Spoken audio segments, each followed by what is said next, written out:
Hey guys, welcome back to another playthrough with our Ottomans. Career? Campaign? I'm gonna call it a campaign. This is our Ottomans campaign. Campaigning across the area. I'm not sure what I was trying to say then. But anyway, let's just get started here, go straight into war. We could potentially just take both of these areas out, which is gonna, because I do believe we have cores on both of them. Core and core. So yeah, we have two cores here. They have 2,000 troops, and I don't think they have any allies. They have truces. They're improving relations with the Mamluks, but no, they have no allies. So I'm just gonna send these guys straight in here, but split them and send 9,000 over here. So they're gonna try and take out Civis, but I should be okay to be able to get Sinop. I'm not I think that might be enough to siege it, but hopefully not, because that way I can just not deal with them. Siege both these areas. So there we go, Athens is now considered to be part of our patrimony. Okay, so it actually is enough to siege, so I'm going to send these guys up here first. I can just split these guys again, send them there, while these guys deal with these 2,000 troops running around in our lands. Cursed infidels, even though they're the same religion. Cursed infidels.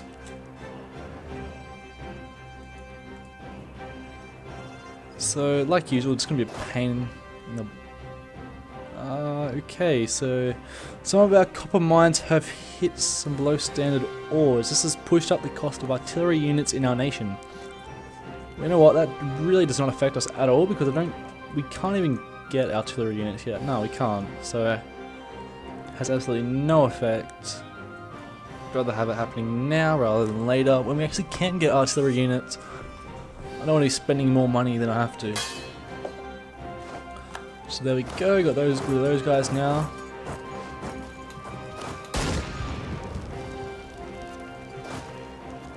Let's top it up to speed 4, and we wait. The waiting game.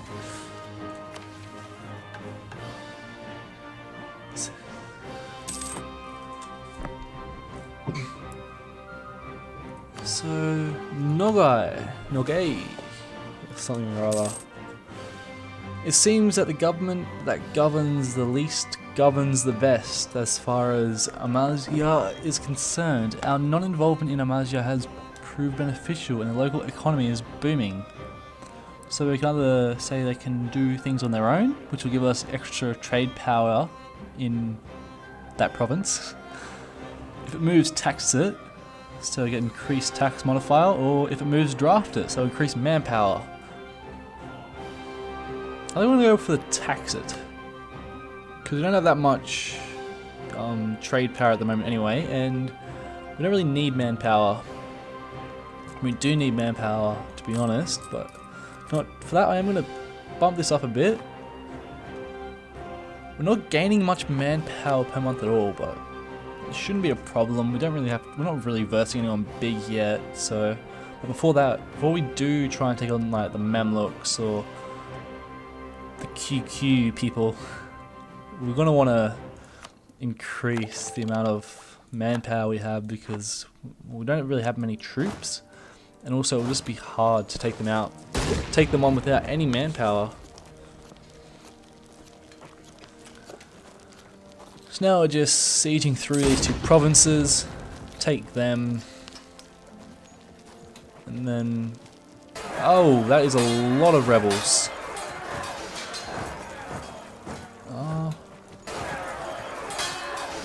They took -1 river crossing. We have a higher morale and high discipline, so it shouldn't be that bad of a fight for us.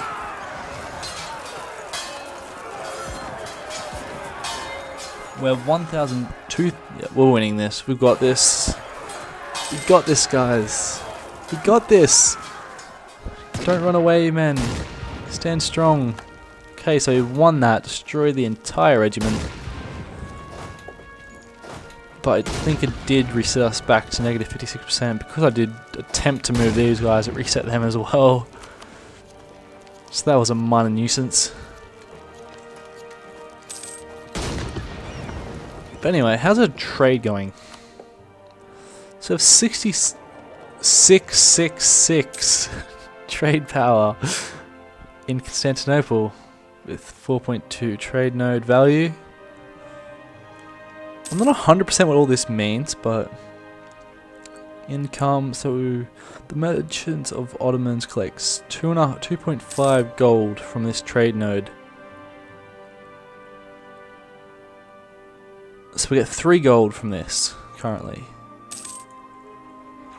I mean, I'm not going to say no to free money. Monarchs ruled by issuing ordinances, but they were almost powerless to enforce them. Enforcement depends upon local powers, nobles, cities, governments. That would not always be as vigilant as the monarchs would have desired. So I can either let them handle it, which would give me a revolt risk, or I could increase my attempts. I'm going to lose 30 administrative power because I don't want to have to deal with revolts in Sivas. That would just be a pain right now. I hate revolts. It's the most annoying thing about this game. Nevertheless, it's a fun game. It's just annoying when you have to deal with revolts every 10 minutes. So I'm going to increase our stability up to +1. I know we're sort of getting behind when it comes to national ideas and admin tech, but I think it'll be worth it.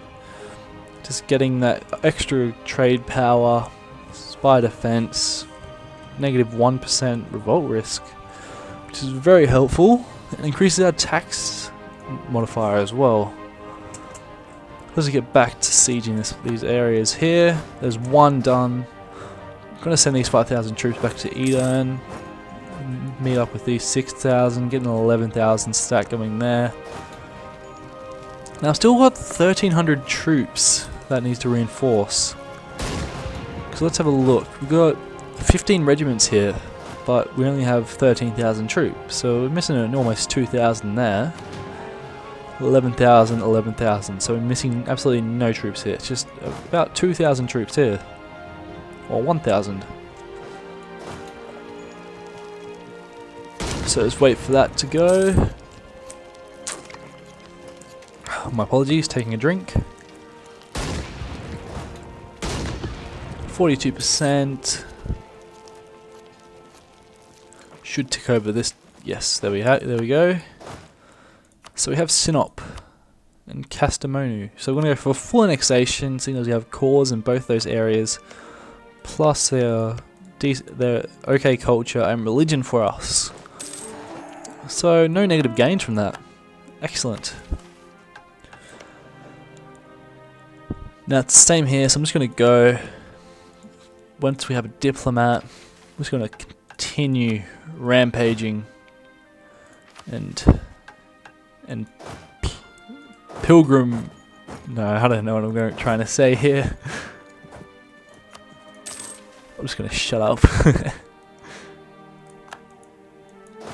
So we're going to declare war on the Ramazan. Because we do have a core here. We're going to declare war. Send the Marines in. Even though it's the bulk of our army. Castile now commands the loyalty of enough cardinals to become the papal controller. A black day for the church. As diplomats arrived home. Let's get to Adana. Now we siege this place here as well. Just look at that. Looks beautiful. All that land.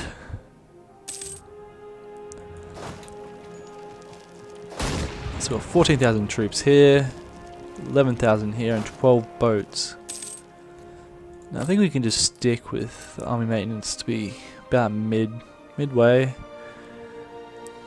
I still feel that we need to get more manpower per month, but that shouldn't be too much of a problem for now. The lack of good maps or tools to create accurate maps would occasionally lead to overlapping claims of authority in border regions. These disputes were usually over very marginal areas, but could serve as a point of friction when monarchs decided to press the issue. So straight away I'm just going to take it. Who is it with? Serbia. So I now have a claim on, where is it? On Kosovo. I have a claim on it, but I don't consider it to be a core. Do I consider any of... I don't think I do, because they are Greek regions. Even Cyprus up here is. So for call to arms from Crimea against Austria, Genoa, which should be up here somewhere. Or is it Genoa up here? Yeah, Genoa. Castile, Saxony. Where is Saxony? There. Thuringia. I'm just gonna leave it at this for a sec. Thuringia's in there as well, so yeah, it's just pretty much the HRE, Castile, and Genoa. You picked a fight for yourself, haven't you, Crimea? Well, I'm going to join it. Probably not really going to send any troops over there. I don't really care if he dies or not. It's not my problem.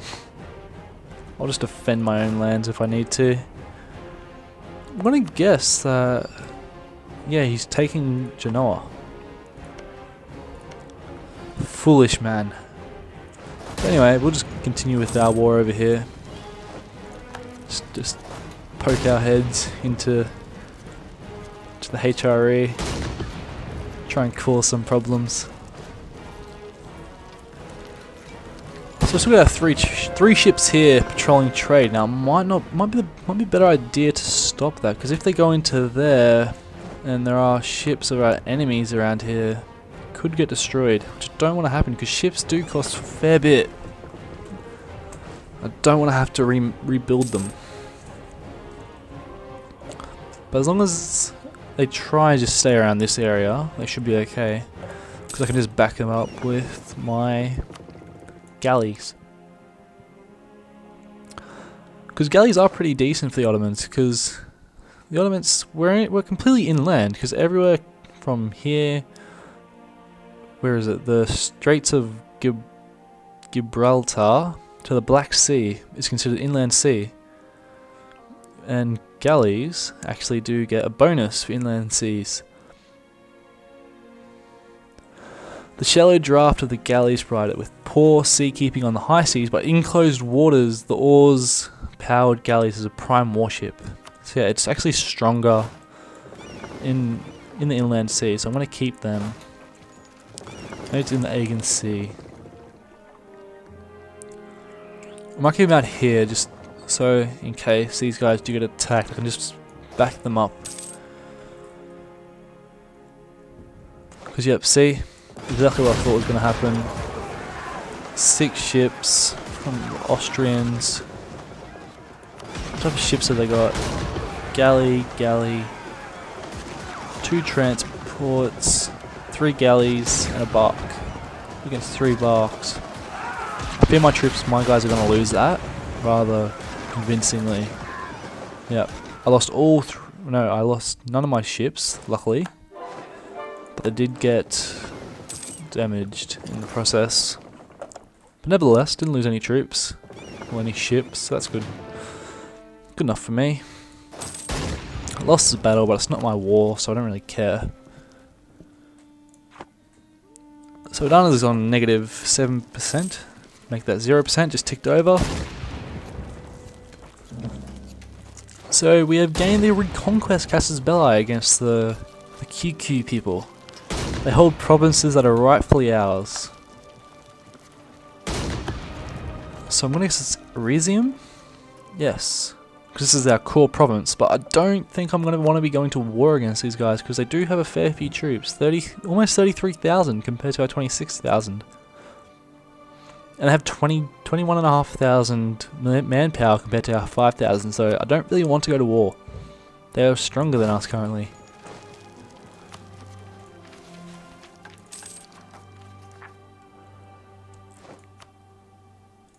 So we're going to need to increase our manpower. Now,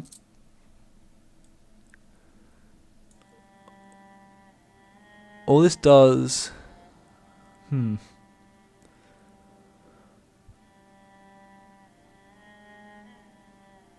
So our war exhaustion is actually decreasing the speed at which we get manpower back. Well, I feel as though once we do have taken this, we should be okay. So these guys have actually joined that coalition that Serbia and Wallachia created against us. We've got Crimea as our allies. The Timurids have put me as their rival, so I would have preferred to try and get them as an ally, because then when these guys attack, it would have been easier for me to, if they did attack me, obviously. But anyway, we'll just keep taking this over. We can get new technology. Marketplace and docks. So increased trade range, we can get marketplaces and docks. Creation of legal and regional infrastructure in order to promote trade will not only encourage commerce but also allow us to better tax it. So we're going to go ahead and get that. So there we go.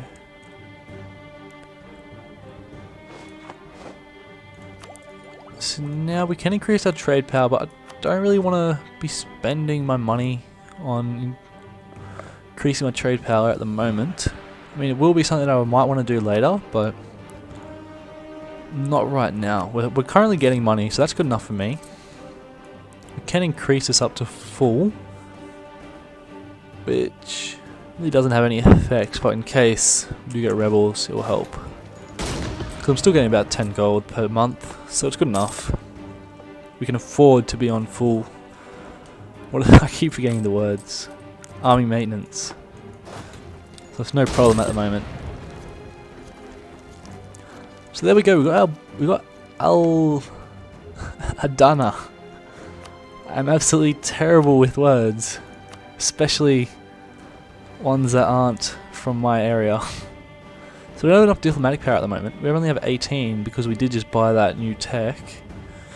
Now for full annexation, it will cost us 20 diplomatic power, so we have to wait till the end of the month. So it's not too bad. And there we go. We should be able to get it now. Yes, send the demand, and it is now our region. Now these guys are at plus 128, so soon we'll be able to offer them vassalization. But we're still gonna have to wait a bit because it's only 100. We need to get plus 190. We could send them money. Not now though, but I'm pretty sure that only gives 15, so... yeah, only 15. So we're gonna have to wait for him to get to plus 175 anyway. Could potentially become the defender of the faith, but I don't think we need it, so I'm probably just gonna leave it. But anyway, a prominent and outspoken government official recently transferred home from the diplomatic corps seems to have spent a little too much of his time abroad. He has returned to Istanbul with some controversial ideas on how to interpret the words of the Prophet, and needless to say this provoked a lot of ire amongst the clergy. Several imams have declared the official a blasphemer and demanded immediate action from the government. Burn him at the stake, I say. So anyway guys, I'm just going to leave that video there. We'll be back again with another video soon.